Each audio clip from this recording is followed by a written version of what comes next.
Why did President Trump let a notorious drug trafficker out of prison?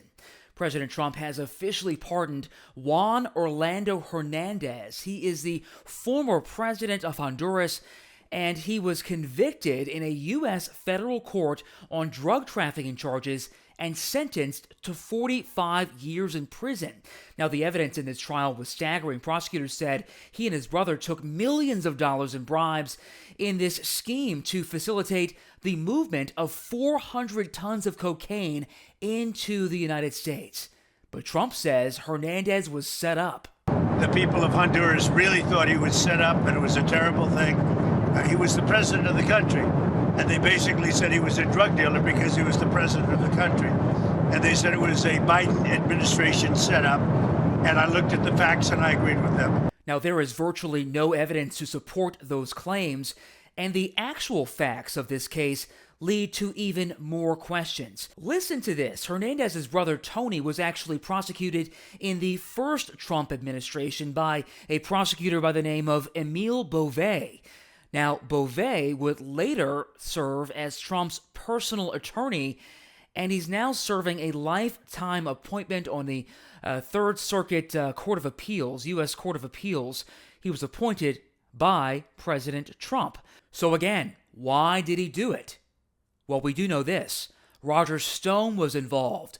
Stone is a longtime Republican political operative and a longtime Trump ally, and he actually said recently on his radio show that he gave Trump the letter. He handed the letter to Trump that Hernández wrote asking for clemency. And in that letter, he actually accused the Biden administration of weaponizing the justice system against him.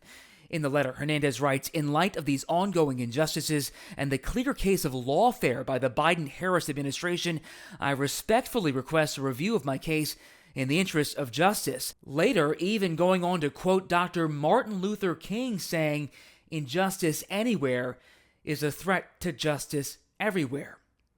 Again, there is no evidence to support these claims whatsoever. Now, here was Virginia Senator Tim Kaine's reaction.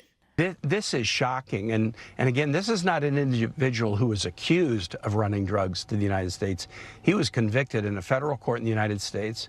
One of the bits of evidence was his statement that was picked up by those near to him that he wanted to shove drugs up the nose of gringos and flood the United States with cocaine, more than 400 tons. He was the leader of one of the largest criminal enterprises that has ever been subject to a conviction in U.S. courts.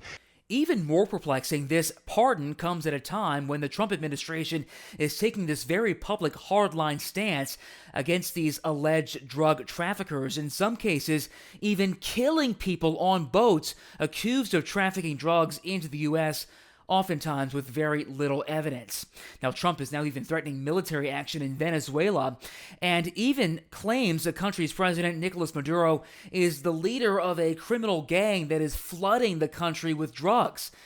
Now, again, those are just accusations at this point. Similar claims were made against Hernández, the man that Trump just pardoned, and he was convicted beyond a reasonable doubt in federal court.